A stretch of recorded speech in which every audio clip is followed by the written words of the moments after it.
প্রিয় ভাই বোনেরা, আজ আমরা প্রতিবেদনের উপর ক্লাস করব। সবচেয়ে বড় সমস্যা আমাদের মাধ্যমিক উচ্চ মাধ্যমিক সব লেভেলেই ব্যাকরণ বা নির্মিতি, এই দুটো জায়গায় আমরা বেশিরভাগ মুখস্থ নির্ভর হয়ে উঠি।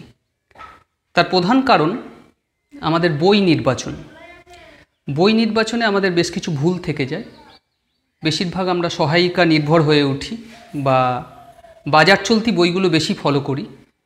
এর জন্য ব্যাকরণের প্রথাগত ধারণা থেকে বেরিয়ে আসতে পারি না। প্রথাগত ধারণাটা কি? মুখস্থ করা। নির্মিতিও প্রথাগত ধারণা কি? মুখস্থ করা।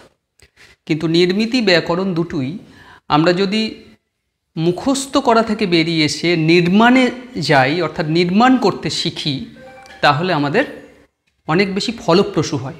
আর সেই জন্যই আমাদেরকে ব্যবহার করতে হবে অথেন্টিক বই, অর্থাৎ সঠিক বই। আমরা আজকে প্রতিবেদনের ক্ষেত্রে যে বই অনুসরণ করে তোমাদের ক্লাস নিচ্ছি, সে বই পবিত্র সরকার আর গণেশ বসুর লেখা মাধ্যমিক লেভেলের একটি বই। আমরা বইয়ের নাম এবং তথ্যসূত্র নিচে দিয়ে দিয়েছি বোর্ডে। সবচেয়ে বড় কথা, আমরা দুটো বই ফলো করব, পবিত্র সরকার আর বামনদেব চক্রবর্তী। মাধ্যমিক লেভেলের এই দুটো বইকে ফলো করাই আমাদের উচিত।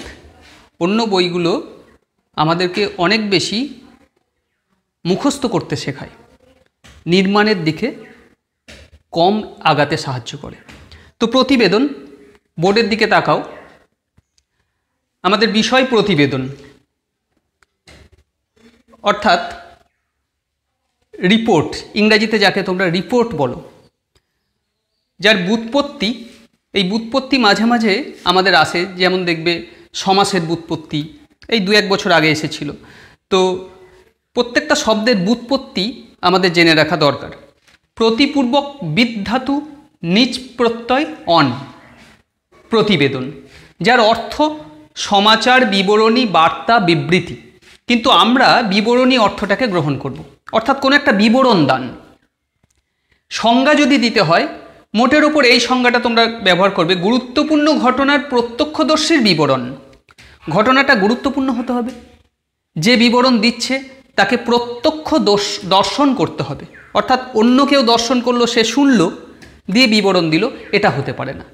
তাহলে গুরুত্বপূর্ণ ঘটনার প্রত্যক্ষদর্শীর বিবরণ, অর্থাৎ তোমার স্কুলের কোনো একটা অনুষ্ঠান হলো, তুমি প্রতিবেদন লিখছো, বৃক্ষরোপণ অনুষ্ঠান, তোমাকে নিজে সেখানে প্রেজেন্ট থাকতে হবে এবং তোমার চোখে যা দেখবে সেটাকে তোমাকে উপস্থাপন করতে হবে। সেই বিবরণটা হবে প্রতিবেদন।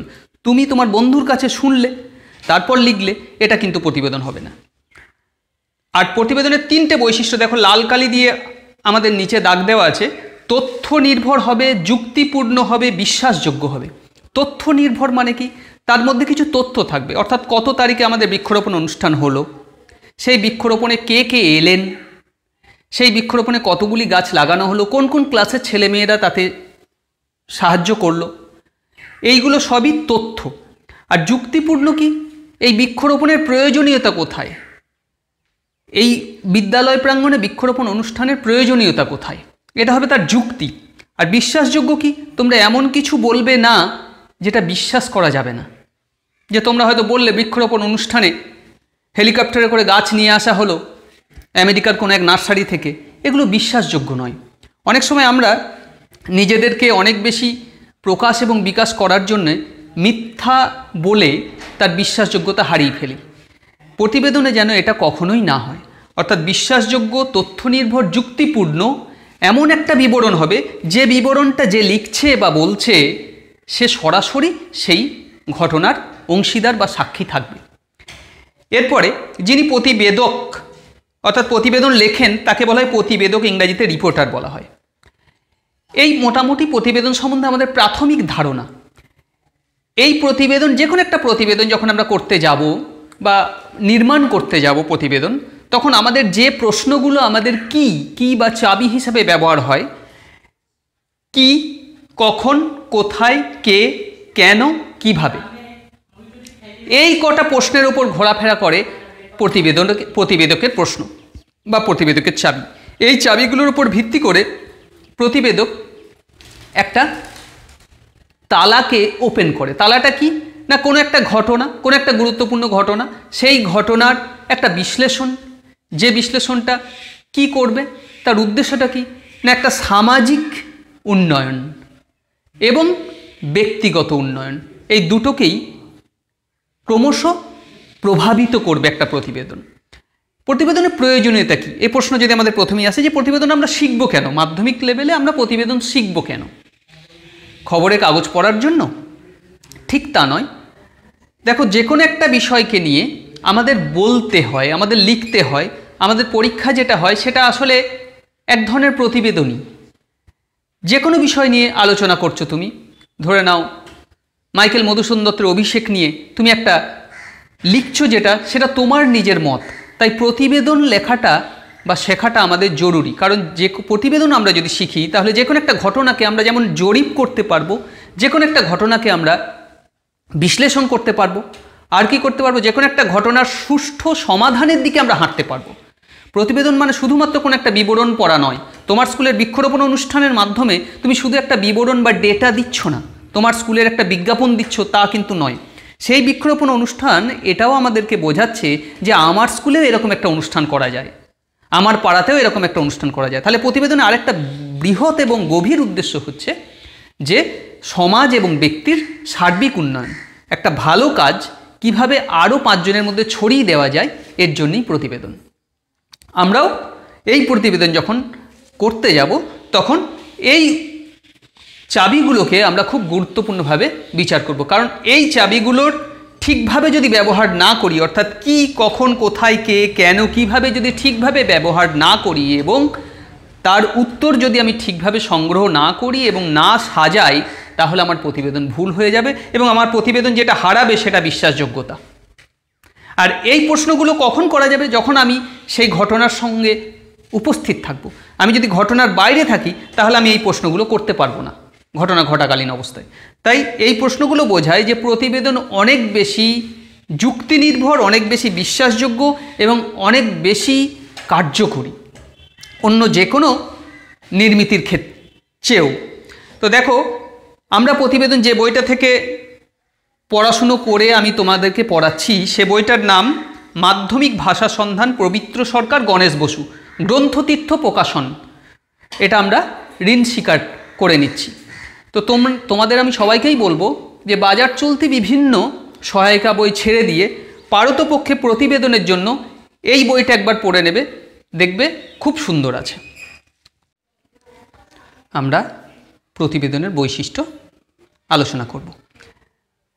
তো প্রতিবেদনের বৈশিষ্ট্য অনেক আছে। যে কোনো নির্মাণের ক্ষেত্রেই তার কিছু গঠনের বৈশিষ্ট্য থাকে, এক্ষেত্রেও কিছু গঠনের বৈশিষ্ট্য আমরা আলোচনা করব, কিন্তু প্রথমেই আমরা আমাদের সুবিধার জন্য সমস্ত বৈশিষ্ট্যগুলোকে 3টে উপশ্রেণীতে ভাগ করে নিয়েছি।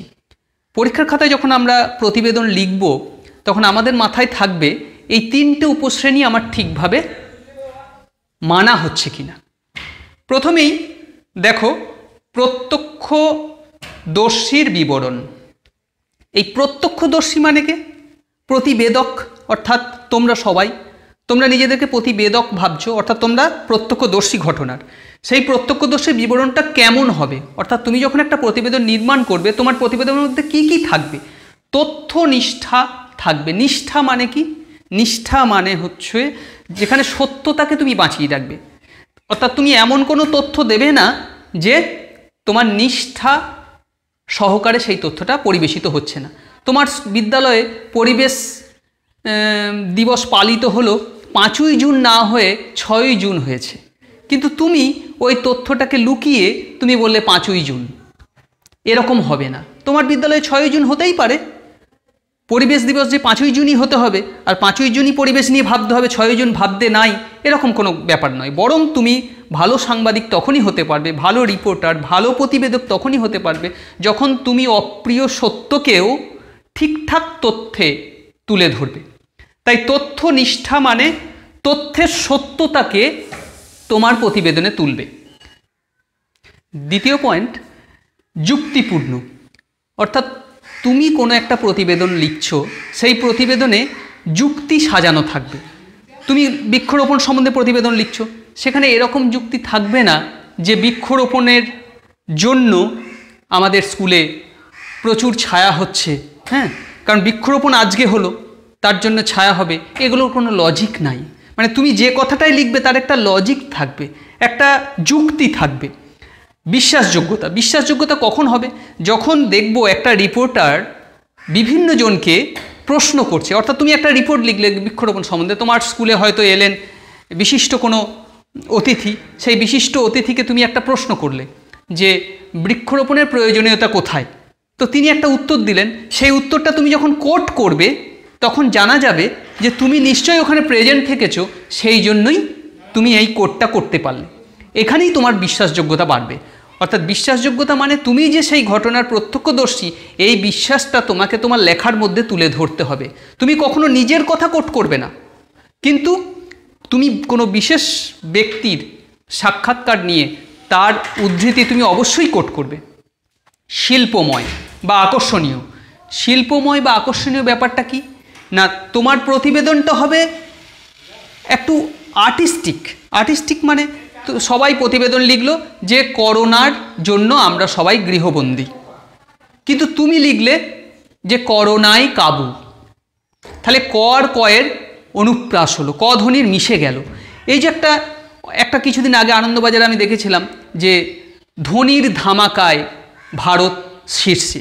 তাহলে এই ধ্বনির সঙ্গে ধামাকা এই যে মিশে গিয়ে একটা সুন্দর প্রতিবেদন। তাহলে প্রতিবেদনের ভাষাটা সবসময় হবে একটু আর্টিস্টিক, একটু শিল্পময়। আর আকর্ষণীয় কেন হবে না, তুমি যদি নতুন নতুন শব্দ ব্যবহার করো, তুমি যদি খুব প্রাঞ্জল যে ভাষায় তুমি কথা বলো সে ভাষায় শব্দ ব্যবহার করো, তাহলে জিনিসটা আকর্ষণীয় হবে। আর তুমি যদি সংস্কৃত থেকে তৎসম শব্দ এনে দাও, যে অদ্য মধ্যাহ্নে আমাদের বিদ্যালয়ে, এরকম করলে কেউ প্রতিবেদন শুনবে না বা দেখবে না বা পড়বে না। অর্থাৎ তখন কি হবে না, তখন তোমার আকর্ষণীয় হবে না। এবার আমরা দ্বিতীয় পয়েন্টে চলে আসি। এটা খুব ইম্পর্টেন্ট জায়গা, প্রতিবেদনের ভাষা, কারণ তোমাকে ভাষা দিয়ে প্রতিবেদনটা নির্মাণ করতে হবে। কেমন হবে তোমার ভাষা? তোমার ভাষা হবে ঝরঝরে শব্দটার ব্যাখ্যা করেছি আমরা, দেখো, স্পষ্ট সরল। স্পষ্ট হবে অর্থাৎ একদম তুমি কি বলতে চাইছো সেটা স্পষ্ট করে বলবে। তোমার নাক এইখানে, তো নাক এইখানে, তুমি ঘুরিয়ে এইভাবে নাক দেখাবে না। তাহলে স্পষ্ট করে বলবে যে আজ আমাদের বিদ্যালয়ের দক্ষিণ দিকের মাঠে বৃক্ষরোপণ অনুষ্ঠান হলো।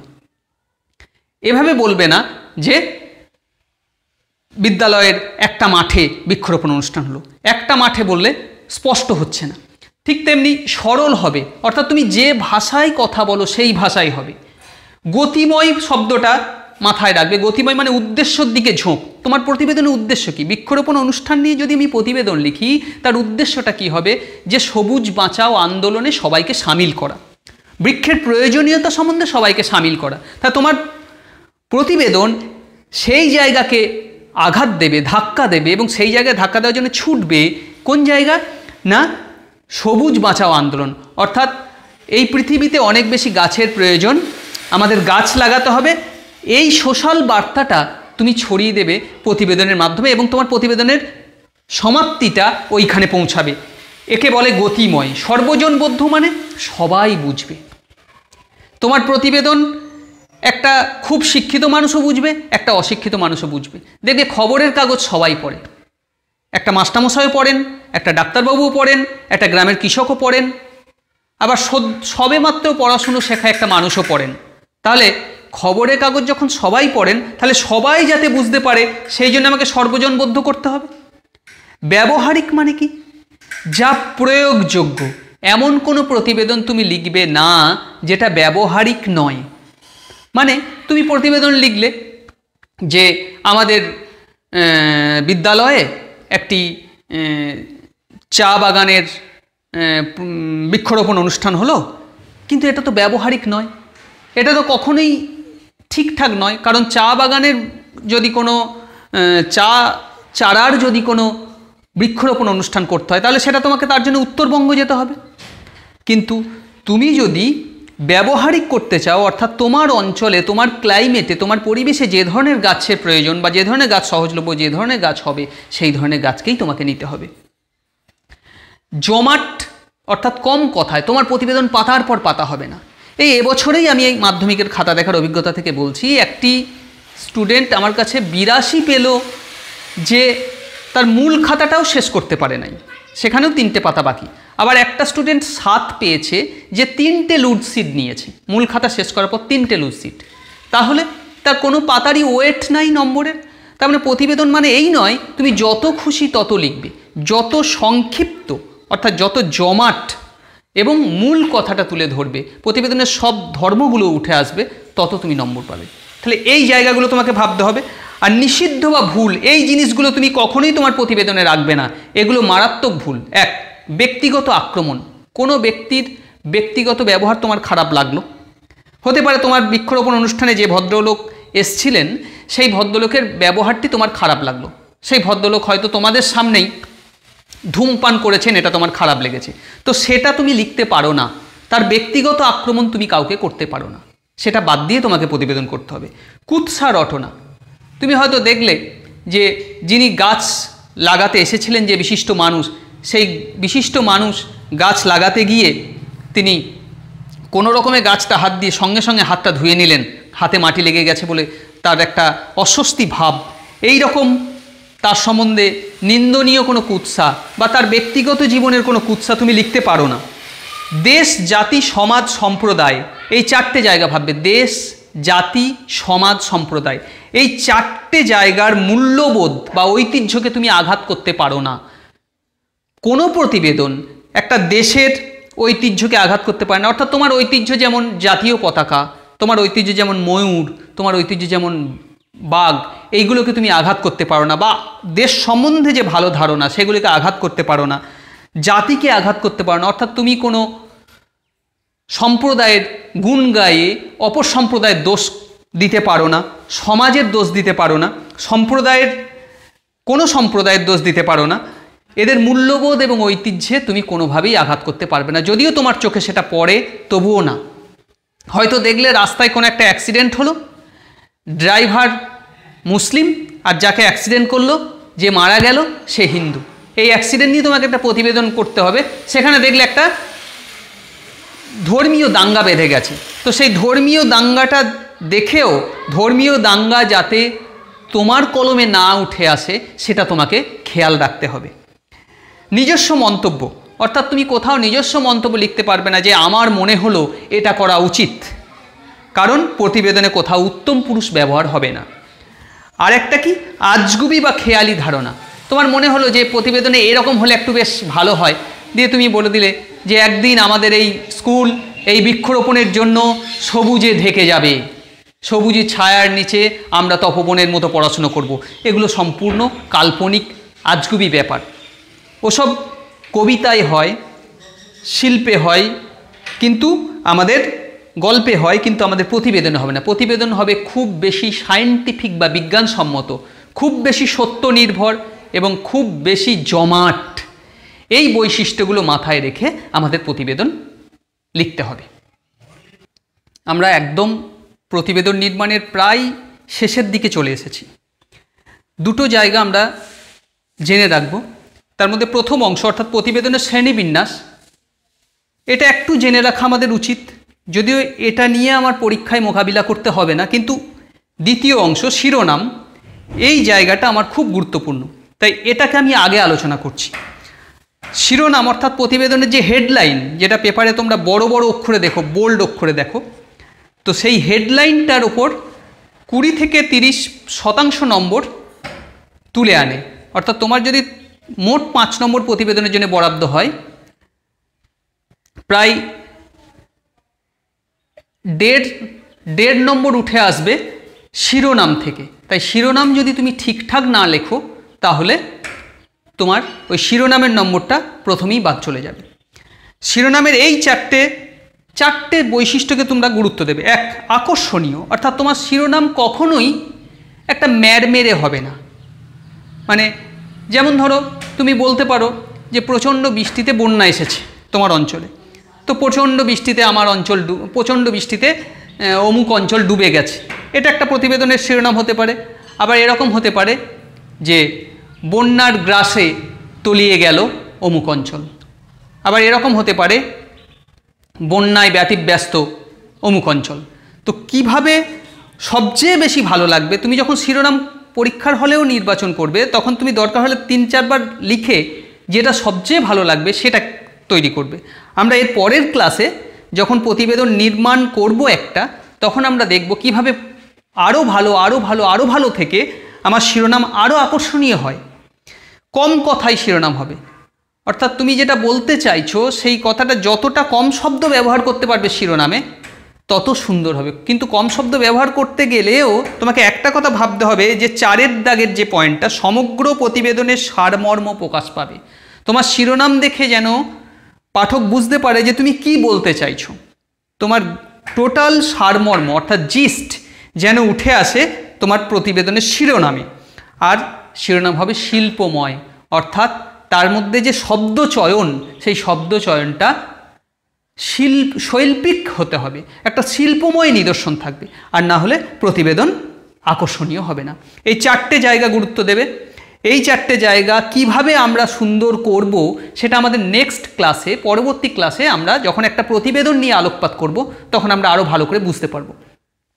এবার প্রতিবেদনের শ্রেণীবিন্যাস বিভিন্ন রকম হয়। আমাদের আলোচ্য বিষয় নিয়মমাফিক প্রতিবেদন, অর্থাৎ যেটা সংবাদপত্রে রিপোর্ট হিসেবে লিখতে হয়। এছাড়াও যেগুলো তোমরা শুধু মনে রাখবে, এটা বিস্তারিত যাওয়ার দরকার নাই। সাংগঠনিক বলতে ক্লাব সমিতি এদের যে কার্য, এদের যে সারা বছরের কাজ, তার যে একটা বিবরণ সেটা যে পেশ করা হবে তখন হচ্ছে সাংগঠনিক। বিশেষ অধিকার বা বিশেষাধিকার, বিচারপতিরা যখন একটা প্রতিবেদন পেশ করে, অর্থাৎ কোনো একটা কোর্টের রায়ে যখন প্রতিবেদন আকারে পেশ হয় তখন সেটা বিশেষাধিকার প্রতিবেদন। বা সংসদের রিপোর্ট, সংসদ বলতে যে মন্ত্রিসভার যে রিপোর্টগুলো পেশ হয়, বাদল অধিবেশন, বিভিন্ন অধিবেশনের যে রিপোর্ট, সেই রিপোর্টগুলো বিশেষাধিকার। বিধিবদ্ধ বলতে যেগুলো অফিসিয়াল বেশ কিছু রিপোর্ট দাখিল করতে হয়, আয়কর জমার বিবরণ, এরকম ধরনের বেশ কিছু অফিসিয়াল বা ইনকাম ট্যাক্সের বা কোনো একটা বড় প্রতিষ্ঠানের সারা বছরের আয় ব্যয়ের যে বিবরণ, সেই বিবরণগুলো সব বিধিবদ্ধ বিবরণের মধ্যে পড়ে। ঘরোয়া, তোমার বাড়িতে কোনো একটা অনুষ্ঠান হচ্ছে, সেই অনুষ্ঠান নিয়ে তুমি একটা সমস্ত অনুষ্ঠান সকাল থেকে সন্ধ্যা পর্যন্ত কেমন হলো এই টোটালটা নিয়ে তুমি একটা বিবরণ দিলে, সেটা হচ্ছে ঘরোয়া প্রতিবেদন। নিয়মমাফিকটা, এটা নিয়েই আমরা এতক্ষণ আলোচনা করলাম, অর্থাৎ আমাদের আলোচনার বিষয়, আমাদের লেখার বিষয় নিয়মমাফিক বা সংবাদপত্রের প্রতিবেদন। আর কোনো বিশেষ বিষয় যেমন সাহিত্যিকের জীবন, ধরো আজকেই রামেন্দ্র সুন্দর ত্রিবেদীর জন্মদিন, তো আজকে তোমরা রামেন্দ্র সুন্দর ত্রিবেদীকে নিয়ে, মুর্শিদাবাদের বিখ্যাত প্রাণপুরুষ এবং কারিগর বলতে পারো সাহিত্য, বিজ্ঞান, দর্শনের, যার সঙ্গে কবি রবীন্দ্রনাথ ঠাকুরেরও ঘনিষ্ঠ যোগ ছিল, এরকম একটা মানুষ যার নামে উৎসর্গ আছে গঙ্গার ওপর ব্রিজ, তো সেই মানুষকে নিয়ে তুমি একটা বিশেষ প্রতিবেদন লিখছো, সেটা হবে বিশেষ প্রতিবেদন। এই পর্যন্ত আমাদের আলোচনার বিষয়। পরবর্তী ক্লাসে আমরা দেখব একটা প্রতিবেদন নির্মাণ কিভাবে করা যায়। সেইভাবে তোমরাও চেষ্টা করবে যে প্রতিবেদন মুখস্থ না করে এই নিয়মগুলোকে ফলো করে প্রতিবেদন কিভাবে নির্মাণ করা যায়।